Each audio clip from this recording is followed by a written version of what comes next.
प्रणतकामदं पद्मजार्चितं धरणिमण्डनं ध्येयमापदि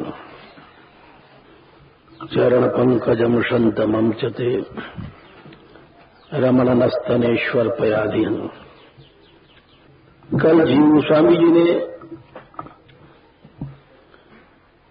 ध्येयमापदि इस विषय में श्री गिरिराज जी की लीला रखी कि वो एक ऐसा समय था जिसमें सभी ब्रजवासियों को की आपत्ति आई। गोपी, ग्वाल, लता पता, तोता, मैना, हरण और जितनी आपत्तियां थीं वो सार्वजनिक नहीं थीं। वो एक सबसे बड़ी आपत्ति थी ब्रज में, और इसीलिए उसका उन्होंने उदाहरण दिया श्री गिरिराज जी की लीला का कि किस तरह से प्रभु ने, और सबसे जो उससे मुख्य बात थी कि मनुष्य आपत्ति के समय इधर उधर देखता है, यानी माता से सहायता, पिता से सहायता, इष्टजन से सहायता, मित्रों से सहायता, वही धोखा खाता है।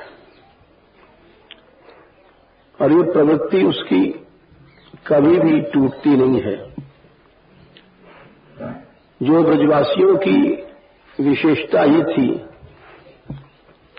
कि जो उन्होंने कृष्ण कृष्ण महाभाग तन्नाथम गोकुलम प्रभो ये शब्द कहा, ऐसी आपत्ति में भी उन्होंने नाथ श्री कृष्ण को ही कहा। और इंद्र तो दूर रहे, आपस में भी एक दूसरे को नहीं टेरा किसी ने।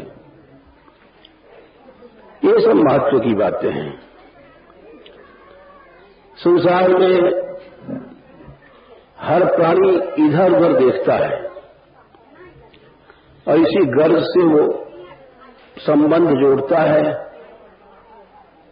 और संबंध आशा से जोड़ता है, और आशा से संबंध जोड़ने पर भगवान से बहिर्मुख हो जाता है। यही खास बात है। ये इतनी सूक्ष्म प्रवृत्ति है कि 24 घंटे हमको घेरे रहती है, और इस अंधकार से कोई निकल नहीं पाता है।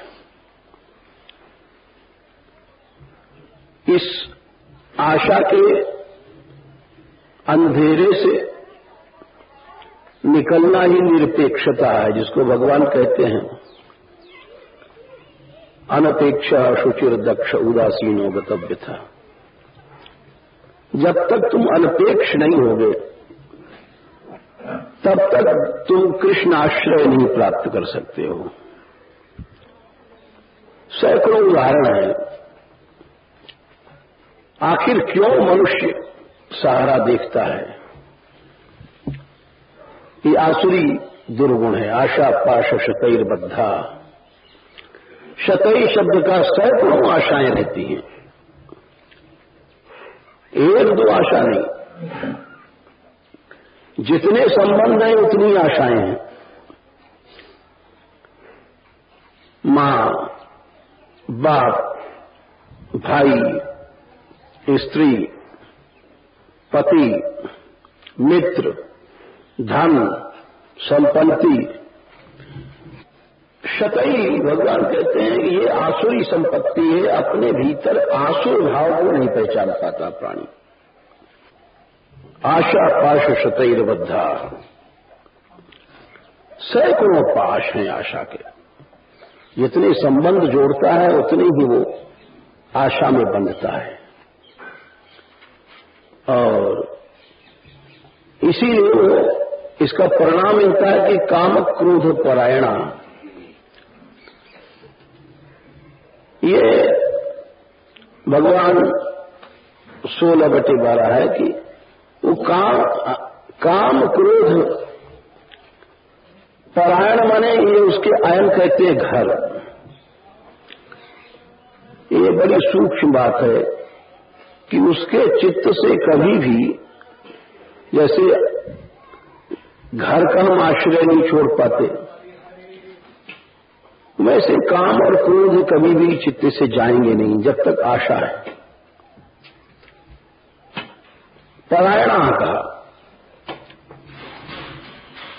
कभी भी नहीं जा सकते। काम क्रोध यानी काम माने लोग समझते खाली कि स्त्री से विषय करना काम, ऐसा नहीं है। किसी से भी आशा करोगे, कामना करो। माँ बाप जैसे बाप की संपत्ति है, बेटा चाहता है वो कामना कर। मित्र से मित्रता करते हो, कामना कर। कोई स्त्री की ही कामना नहीं है। किसी प्रकार की कामना वो आशा के भीतर छिपी रहती है। जब तक आशा है तब तक मनुष्य न निरपेक्ष हो सकता है, न उसके चित्त से राग द्वेष यानी काम क्रोध जा सकते हैं। जहां तुम्हारी आशा रहेगी वहां राग रहे। इसीलिए भगवान कहते हैं कि ये चोली दामन का साथ है। आशा के रहते हुए ये दोनों चीजें जा नहीं सकती चित्त से। आशा पाश शतैर्बद्धा काम क्रोध परायणा। और वर्तमान क्रिया ही हंते काम भोगार्थ अन्यायन अर्थ संचयन। वो उसमें लगा ही रहता है सारा जीवन। काम भोग माने केवल स्त्री नहीं है, जितनी इंद्रियां हैं, पंच इंद्रियां, सबकी कामनाएं हैं तज्जन्य। अहंता की भी कामना होती है, मान बड़ाई इत्यादि प्रतिष्ठा की भी होती है। ये सब कामनाएं हैं। इन कामनाओं से कभी भी मनुष्य छुट्टी नहीं पा सकता। इस जीवन में तो पाएगा नहीं, क्योंकि उसने जितने भी आशा से संबंध जोड़ रखे हैं वो सब भक्ति में बहिर्मुख कर देते हैं। गुरु भी सोचता है चेला हमको भेंट करेगा, वो क्या है? बहिर्मुखता है। और इसको खोल खोल करके कहा है। बिहारी देव जी ने कहा है कि जो गुरु करे शिष्य की आस और श्याम भजनते भया उदास। भले कितना विरक्त है, गुरु है, लेकिन उसने आशा किया तो बहिर्मुख तो हो गया, चाहे वो गुरु था, लेकिन वो अपनी बहिर्मुखता को नहीं जान पाया। कानून सब पर है। अब आप देखो, द्रौपदी जैसा कृपा पात्र कौन होगा?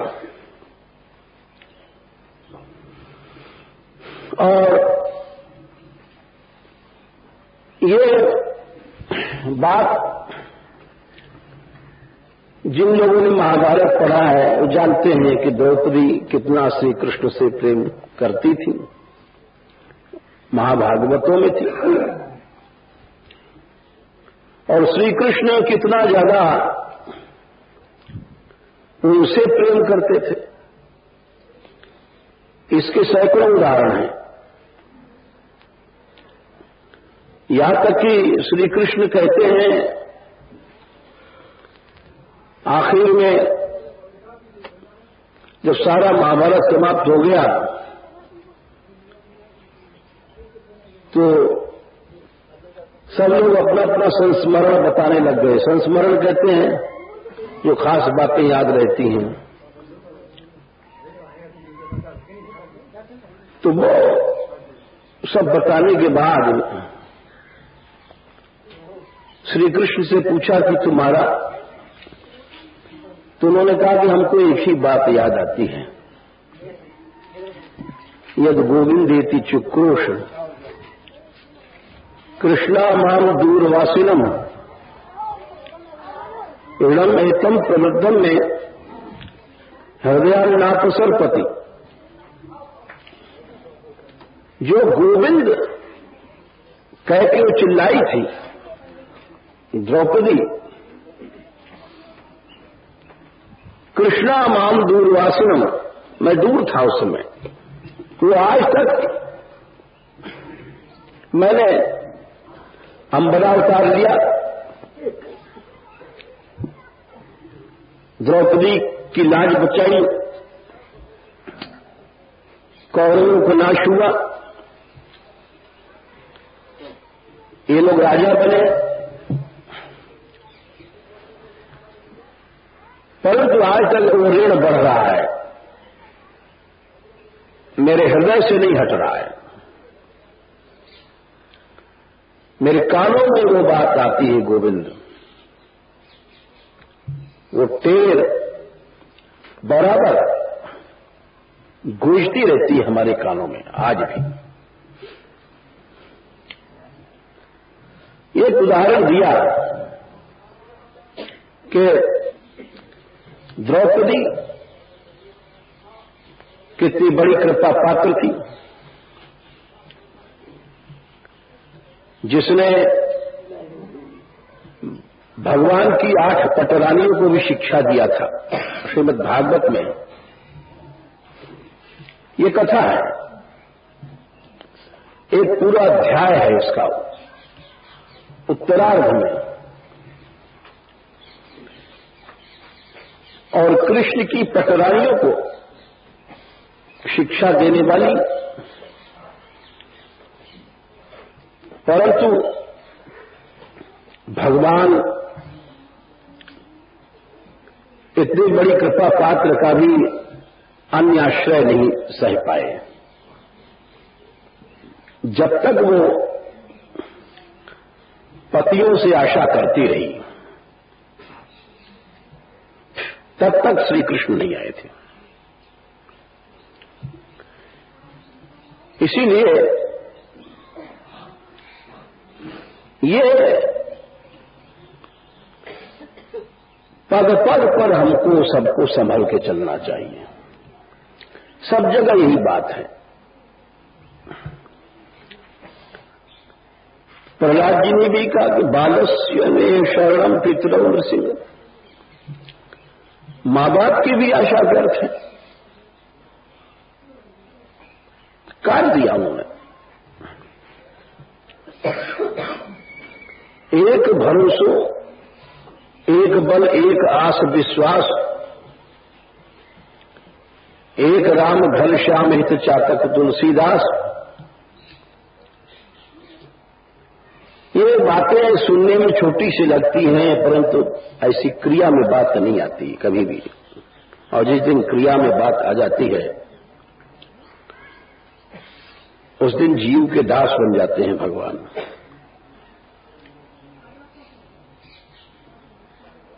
कितनी संकट की घड़ी थी, राज्यसभा के भीतर सारे पृथ्वी के राजा बैठे हुए थे।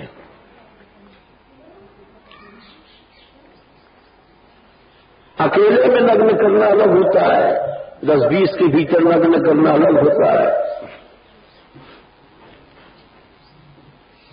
यदि ऐसा तो अपमान आज तक सुना ही नहीं गया।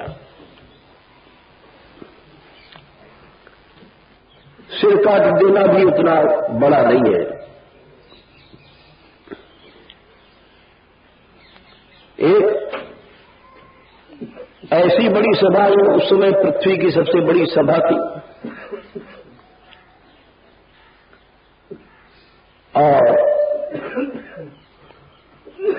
सभी बैठे हुए थे उस समय, जितने संबंधी, नातेदार, रिश्तेदार, सब कुछ। किंतु ऐसी स्थिति में भी महारानी द्रौपदी, जिनका यज्ञ में अभिषेक हो चुका था, बड़े बड़े पृथ्वी के राजा जिनके चरणों में शीश झुकाते थे, आज उनको सभा में जब वस्त्र खींचा गया, जो दुशासन चला था जब भी वो अपने पतियों की ओर देख रही थी और उनकी ये उम्मीद थी, आशा थी कि जिस समय ये हमारे वस्त्र को छुएगा उस समय अवश्य हमारे पति सह नहीं पाएंगे। ये उसको आशा थी। ये कहना अलग है और करना अलग है। और जिस समय वो आगे बढ़ता है और जाकर के साड़ी कंचन पकड़ता है, कहां 10,000 हाथियों का बल, एक झटके में ही एक वस्त्रा थी, साड़ी खुल जाती। देखा अपने पतियों की ओर,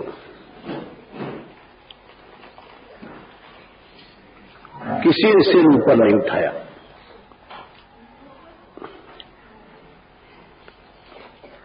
आशा टूट गई। बहुत बड़ी निराशा लगी हाथ में। उस मन की व्यथा को हम लोग सोच भी नहीं सकते। उस भीतर की हलचल को, जो तूफानी हलचल थी, उसकी हम लोग कल्पना भी नहीं कर सकते। जिसके देवताओं को भी जीतने वाले 5-5 पति बैठे, उनके सामने जो दादाजी थे, उनके सामने जो गुरु द्रोण थे, रिश्तेदार नातेदार सब थे, चारों ओर देखा था लेकिन सबकी आंखें नीचे थी। आखिर में सभी आशाएं टूट गईं और रो रही थी, लेकिन कृष्ण नहीं आए। अरे रोने से क्या होता है? भीतर जो आश्रय किस तत्व का है, रोने को तो एक बच्चे बहुत रोते हैं, स्त्रियां बहुत रोती हैं, उसका कोई महत्व नहीं। उस करुण क्रंदन का भी कोई महत्व नहीं। श्री कृष्ण नहीं आए क्योंकि तुम्हारे चित्त का स्थिति क्या है।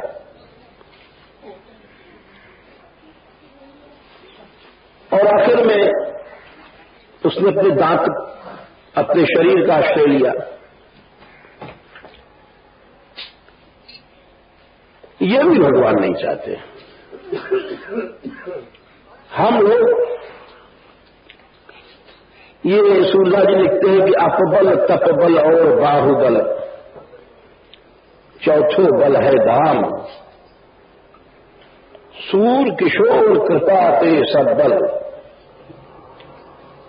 हारे को हरिनाम। हरिनाम माने भगवान का बल ऐसे नहीं मिलेगा। ये सब धोखाधड़ी वाली चलती है। हमारे मन की स्थिति क्या है, वो अपबल अपने शरीर का हम रखते हैं, वो भी गलत है। आखिर में झटके से जब दांतों से भी साड़ी छूटी, तो वो जो गोविंद निकला था, वो सबकी अपेक्षाओं को छोड़ करके निकला था। देख लिया न पति है, न कोई पीहर का, न ससुराल का,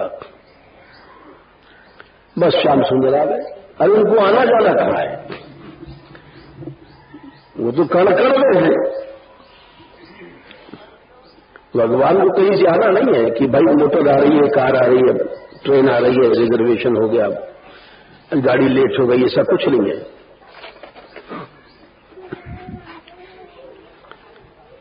वो तो सर्वतः पाणिपादं तत्सर्वतोक्षिशिरोमुखम् सर्वतः श्रुतिमल्लोके सर्वम् आवृत्य तिष्ठति सर्वेन्द्रिय गुणाभासम् सर्वेन्द्रिय विवर्जितम् असक्तम् सर्ववृच्चैव निर्गुणम् गुणभोक्तृ च बहिरन्तश्च भूतानाम् अचरम् चरमेव च सूक्ष्मत्वात् तदविज्ञेयम् दूरस्थम् चान्तिके च तत्। सबसे पास में है वे, दूर भी है उतने कि उनसे दूर कोई नहीं है। दूर क्यों होते हैं हम लोग? जब दूसरे का भरोसा करते हैं, दूसरे को सहारा लेते हैं, तो बहुत दूर है। और पास इतने हैं कि जब सब आस टूटी उसी समय आते हैं सामने। जीव कैसा निकम्मा है, कोई 10 रुपए बचाता है, कोई 20 रुपए बचाता है, ये काम आएगा विरक्त होकर के। वो देखिए, इस वैराग्य भी एक रस है। ये बड़ी उल्टी बात लगती है। राग में रस होना तो ठीक है, राग बने आपका किसी से प्रेम है, माता से है, पिता से है, भाई से, बंधु से, स्त्री से, कहीं कि राग होता ही है। गुरुजनों का चेलाओं में हो जाता है राग। तो वो जो राग है, राग में रस मिलता है, संसारी रस है, लेकिन है रस। उस रस के बिना जी नहीं सकता जिसको आदत होती है, वो नहीं जी सकता।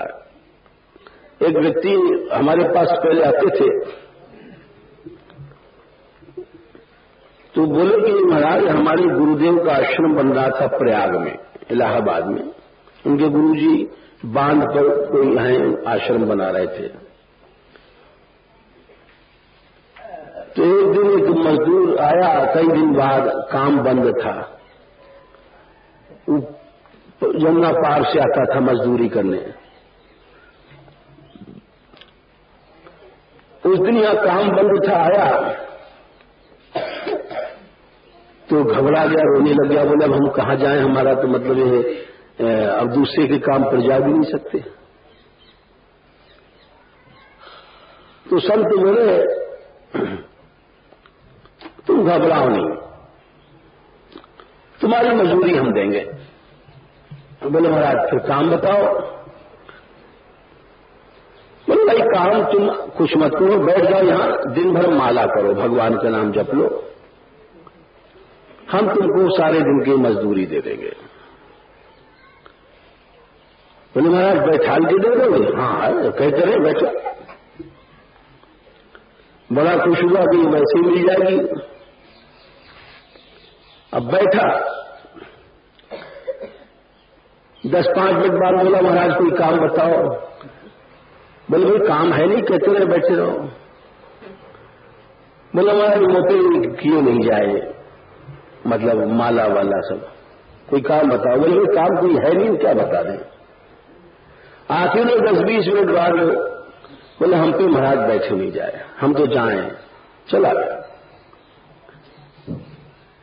ये नहीं, इसको अंग्रेजी में एक कहावत है। कहावत क्या मतलब, हम लोग जब सिविक्स पढ़ते थे कि man is a social animal, एक सामाजिक पशु है।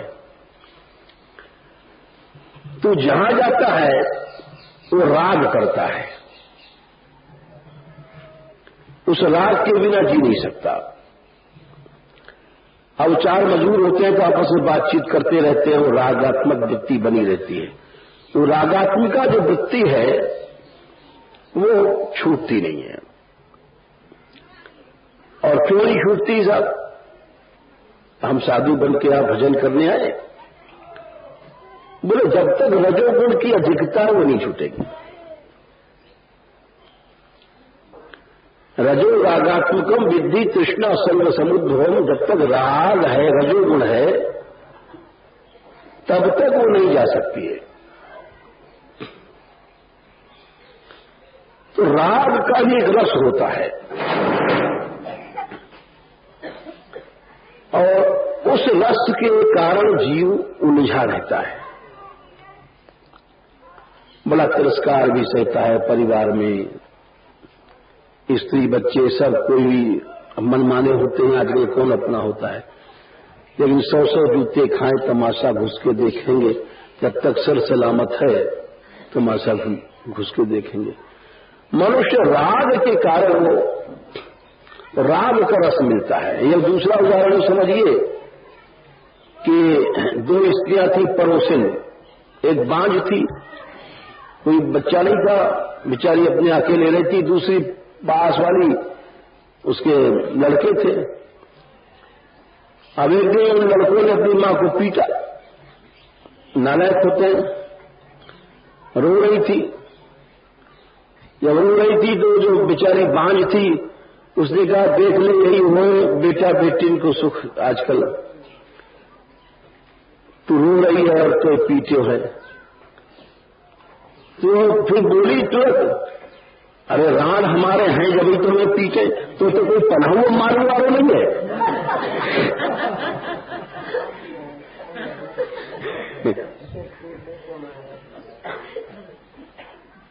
तो मतलब क्या कि राग का एक रस होता है और उसी को भगवान तो दार्शनिक रूप से कहते हैं और लोगों ने, फिलासफरों ने कहा man is a social animal, मतलब एक सामाजिक पशु है।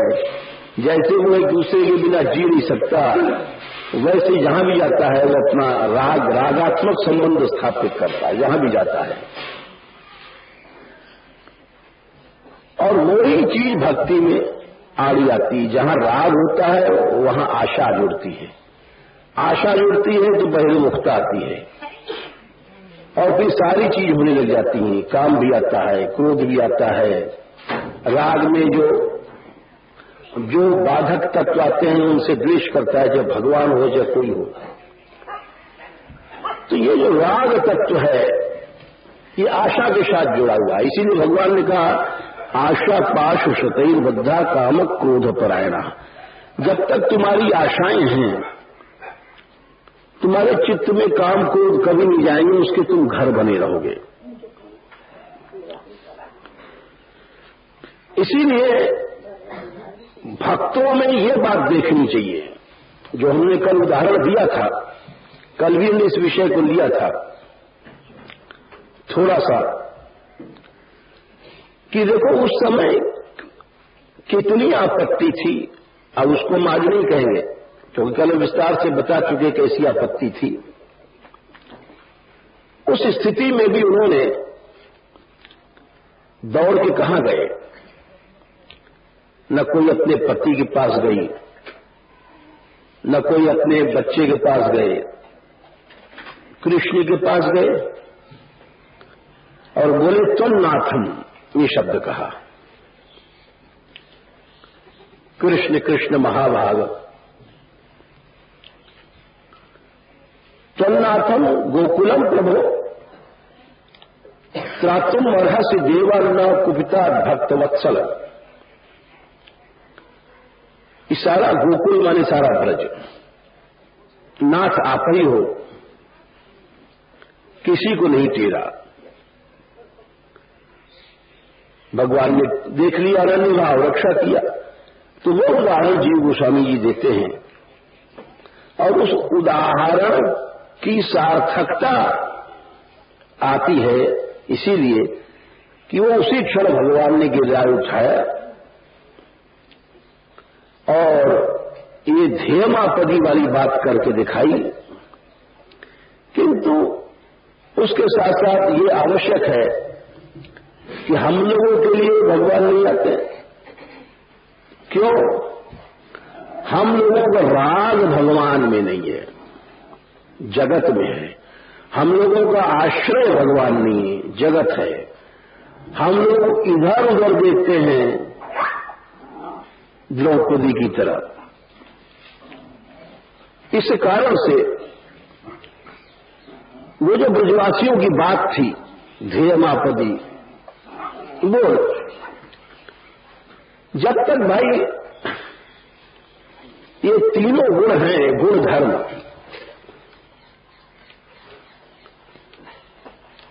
वो भक्ति विरोधी हैं।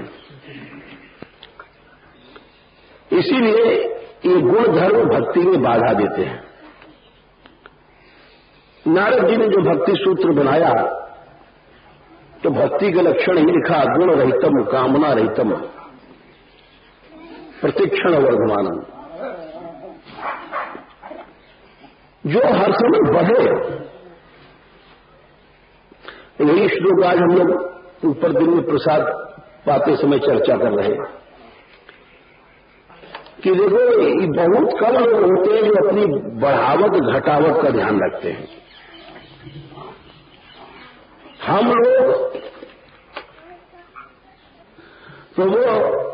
लोग गुण धर्मों को नहीं देखते जो अपने भीतर अंतर आए हैं, और प्रतिक्षण वर्तमानों वाली बात नहीं देखते। ये सब विचार करना चाहिए, विचार से लाभ होता है। और कि हम आगे बढ़ रहे हैं कि पीछे घट रहे हैं, इसका आकलन करना चाहिए और उससे लाभ निकलता है। तो बहुत से ऐसे स्थल होते हैं, जैसे हम लोग विचार कर रहे थे कि देखो हमारे यहां भी घाटा आ गया। रात का कीर्तन हम लोग विचार कर रहे आज कि कब होता है। हमें कहा हाँ बात तो सही है कि यहां भी देर हो जाती है, हम भी थक जाते हैं। अच्छा तो सुधार लाओ सब लोग। विचार किया गया कि फिर से सब लोग, अरे भक्ति वही जो प्रतीक्षण वर्तमान होना चाहिए, ऐसा नहीं होना चाहिए कि घटमान, घाटा नहीं होना चाहिए। अपनी वृत्ति का आकलन करना चाहिए, अपने गुण धर्मों को समझना चाहिए, क्योंकि वे भक्ति में विरोधी हैं, भक्ति का नाश कर देते हैं। और गुण धर्मों के अतिक्रमण के बिना भक्ति नहीं मिलेगी। भगवान ने कहा है कि देखो कारणम गुण संगोष्य सरसद योनि जन्मसु। वे कहते हैं कि पुरुषा प्रकृतिस्थो ही भूलते प्रकृति जान गुणान। 13वें अध्याय में कहते हैं भगवान 21वें श्लोक में, ये गुण संग है, ये तुमको अवश्य सत्सद योनि में ले जाएगा, ये मेरे पास नहीं आने देगा। ये गुण धर्म, ये गुण धर्म तुमको संसार में भटकाते ही रहेंगे। इन गुण धर्मों को समझो। पुरुषा प्रकृतिस्थो ही भूलते प्रकृति जान गुणान। गुणों का भोग करता है मनुष्य। ये जरा सूक्ष्म बात है। लोग समझते हैं खाली भोगना लड्डू पेड़ा या स्त्री वगैरह है, नहीं, गुणों का भोग करता है। जैसे हम रागात्मिका वृत्ति है, हम रजोगुण का भोग कर रहे हैं। हम किसी से आशा करते हैं, रजोगुण का भोग हो गया। चिंता करते हैं, तमोगुण का भोग हो गया। तो ये जितनी चीजें हैं गुण भोग, गुणाशक्ति, ये मनुष्य को कभी भी ईश्वर के पास नहीं जाने देंगी, चाहे कितना भी प्रयत्न कर ले। कारण गुण संगोष्य, गुण संग्रह। राजस कहां आ रहा है? तामस में देखो ज्यादातर लोगों को समय जाता है। तामस वाला कभी भगवान के धाम नहीं जाएगा, कभी नहीं जा सकता। आप कहोगे कि हम मन से कहते हैं, नहीं, प्रमाण है। भगवान तीसरे स्कंद में आता है, यन्न ब्रजंती। ब्रह्मा जी वैकुंठ की जब चर्चा करते हैं भगवत धाम की, तो कहते हैं जाना तो सब लोग चाहते हैं, भाई भजन करते हैं भगवान के पास पहुंच जाएं। अरे तुम नहीं पहुंच सकते। यन्न ब्रजंती अभिविदो रचनानुवादात् शृण्वन्ति येन विषयाः कुकथा मतिघ्नि यस्तुश्रुता हतभगैर निर्विदात्तसारास तांस्तान क्षिपन्त्यशरणेषु तमः सुहंत। ब्रह्मा जी बोले, जिनका प्रमाद में चित्त है वो न व्रजंती, उस धाम में कभी नहीं जा सकते, कभी नहीं जा सकते। बोले प्रमाद क्या है? अगर विदो रचनानुवादात् शृण्वन्ति अन्य विषया, अन्य विषयों को सुनते हैं। प्रमाद के दो अर्थ होते हैं, करने योग्य को काम को न करना और न करने योग्य के काम को करना। व्यर्थ वार्ता ये प्रमाद है। व्यर्थ कार्य, मोह भाषा, मोह कर्माणो, मोह ज्ञानाविचेद, व्यर्थ के काम। हम लोग जैसे बन गए साधु, अखबार ही पढ़ रहे हैं, व्यर्थ का काम। या ग्रस्त में जैसे लोग चलो वहीं, आजकल प्रमाद चला है, टेलीविजन देखते रहो, ये भी प्रमाद है। लेकिन समझ नहीं सकते प्रमाद क्या है। सिनेमा देखना प्रमाद है, ताश, शतरंज, सैर सपाटा, ये सब प्रमाद है। यानी अपने जीवन का नाश करना, अकरणीय कार्यों करना, ये सब प्रमाद है। तो प्रमाद क्या है जीव समझता ही, और प्रमाद के रहते भगवत धाम में प्रवेश नहीं है। यह न व्रजंति अगविदो रचना अनुवादा शृण्वन्ति येन विषया कुकथा मतिघ्नि यास्तुश्रुता हतभगै निर्विरक्त सारास तंस्तान क्षिपन्ति अशरणेषु तमः सुहंत। हंत बड़े दुख की बात है कि जीव प्रमाद में बैठे बैठे बात कर रहे हैं, लोग हुक्का पर 2-2 घंटे बातें हो रही हैं, ये प्रमाद है। अब तुम ऐसे कैसे वहां भगवत धाम में पहुंचोगे इस आदत को लेकर के? वहां भी जाओगे तो वहां सेवा क्या करोगे? प्रथम तो ठाकुर जी को मिलने नहीं, अगर ठाकुर जी भी आ जाए, अगर ये पानी नहीं हो रहे, अरे महाराज ने तक आ रही हुक्का के भी डट जाए। अब आगे जो तकाई जो आग वाग सुलग जाती है तो कहते हैं तक पे आ रहा हुक्का, फिर जो आग बुझ जाएगी फिर मतलब तक ही नहीं बैठेगी। तो अब जो प्रमाद है, प्रमाद वाला किसी काम का नहीं है। तो इसीलिए ये सब बातें, ये गुण धर्म है। गुण धर्म समझना चाहिए, क्योंकि हमको बांधे हुए हैं और इनको आदमी समझता ही नहीं। केविद समझाऊं सब जगह अंधम अंधा, एक दुई हो नहीं समझाऊं, नहीं समझाया कैसे जाए? असंभव है समझाना, कबीर जी कहते हैं।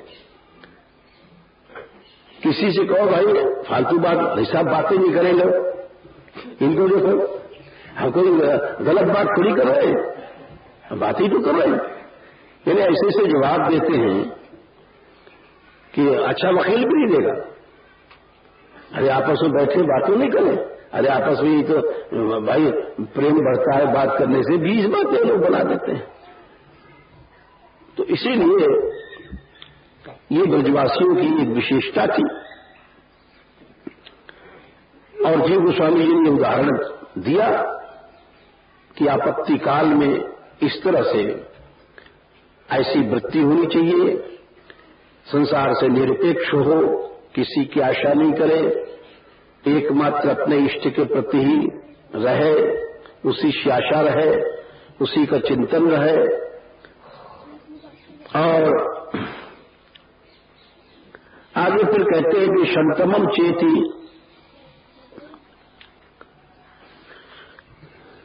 परम सुख आपसे मिलता है। इस तरह इनकी टीका समाप्त हुई।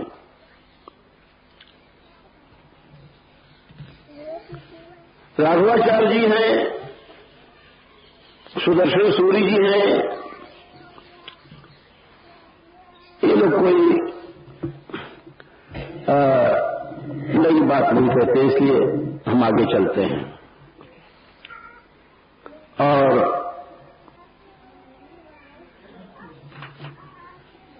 विजयध्वज जी कोई नई बात नहीं कहते हैं। एक क्रम संदर्भ और आता है जीव गोस्वामी जी का, इसमें दो बातें और कहते हैं नई। ये आदिगण शब्द के ऊपर जीव गोस्वामी जी दो नई बात कह रहे हैं। आदि क्या है? आदि मन के रोगों को कहते हैं, मन की व्यथाओं को आदि, और उसका नाम ही आदि, यानी आदमी सूख सूख के आधा ही हो जाएगा। आदि माने कि मन में जो बीमारियां लग जाए मन में।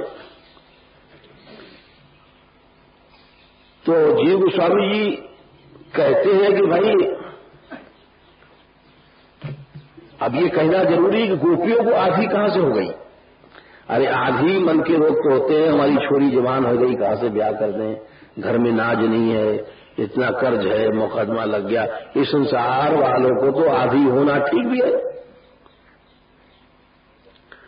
गोपीजनों को कहां से हो गई मन की बीमारी? तो बोले उनको दो आधी थी। एक तो जो 11वें गीत में उन्होंने कहा कि श्री कृष्ण तुम पैदल चलते हो, अरे नंगे चरण चलते हो, नंगे पांव से चलते हो, ब्रज के कंकड़ों पर चलते हो, ब्रज के कांटों पर चलते हो। बस इसी चिंता में हम, ये पहली आधी थी। ब्रजागमन समय पशुचारण जनित शिल क्रीड़ांकुर लब्ध्यावसानाद अवसाद चरण स्मरण दुखस्य, कहने ये संसारी आधी नहीं थी। भगवान के विषय की चिंता, अपने प्रेमास्पद श्याम सुंदर के विषय के विरह संबंधी दुख, ये तो जीव का कल्याण करते हैं। और इसीलिए कहा गया है कि विरह जगावे जीव, और ये विरह जीव को जगाता है। और ये विरह का भाव हम लोगों को विरह नहीं है, क्यों नहीं है? कृष्ण प्रेम नहीं है। जिस समय थोड़ा विराग होगा वो जीना मुश्किल हो जाता है। वो जो श्री कृष्ण विरह जागता है अपने इष्ट से मिलने का, हंस रहे हैं, बोल रहे हैं, मौज मार रहे हैं, हलवा पूड़ी खा रहे हैं, अरे कोई विरहियों के लक्षण थोड़ी है। ये सब दिखाता है कि जब तक चित्त में प्रमाद है, जब तक रजोगुण है, चिंता है, आशा है, सांसारिक चीजें हैं, तब तक कहां कृष्ण प्रेम, कहां कृष्ण विरह। विरह की व्यथा लोगों ने कहा है करोड़ों प्रलय से भी ज्यादा भयानक होती है। एक क्षण में जीव के पापों को जला देती है। दूसरा श्रेष्ठ विरह तीव्रता अद्भुता शुभा। विरह कहां जागता है? यदि विरह जाग जाए तो फिर क्या बात है। सैकड़ों जन्म के कर्म एक क्षण में भस्म हो जाएं, भक्ति महारानी में वो शक्ति है। अरे कर्म क्या, कर्माशय जल जाता है विरह तो। बोले किसी ने कहा भाई कि इस घर में देखो वो कूड़ा है, जला दो। अरे कूड़ा क्या, कार्यवान ज्ञान विराग रंसा, दात्तवीर्यम हृदयम जीवकोशम पंचात्मकम योनिमीवोक्षितोग्नि। ये जीवकोश ही जल जाता है, पंचकोश जल जाते हैं, सूक्ष्म शरीर जल जाता है। भक्ति हो तो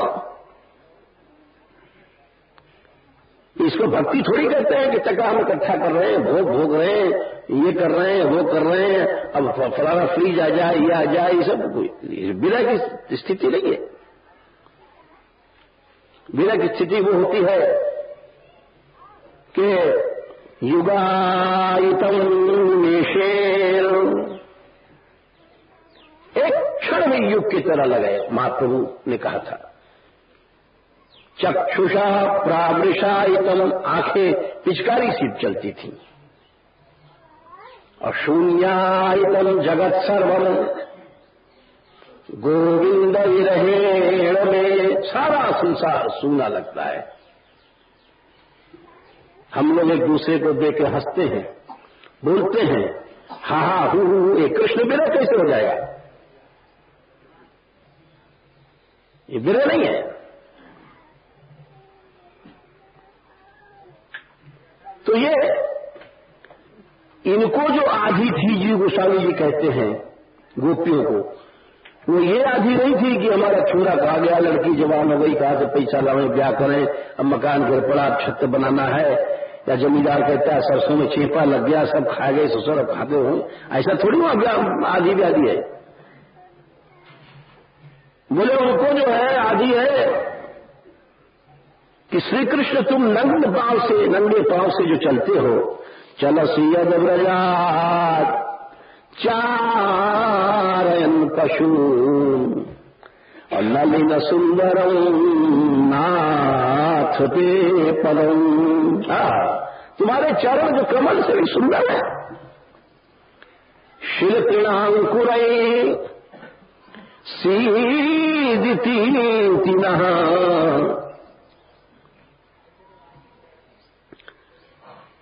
शिल्पिणांकुर सीदिति तिनः। और इस तरह से तुमको कष्ट नहीं होता है उन पर चलने में। कलिता मना कांत गच्छति, हमारे मन में बहुत व्यथा होती है श्री कृष्ण, बहुत व्यथा होती है। तुम नंगे पांव दौड़ा करते हो। ये पहली व्याधि है। एक दूसरी व्याधि और है,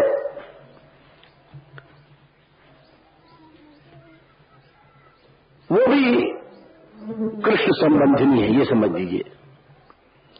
इन दोनों व्याधियों की औषधि मांगते हैं श्री कृष्ण से। इन दोनों का विस्तार से वर्णन कल करेंगे। प्रणत कामदम पद्मजार्चितम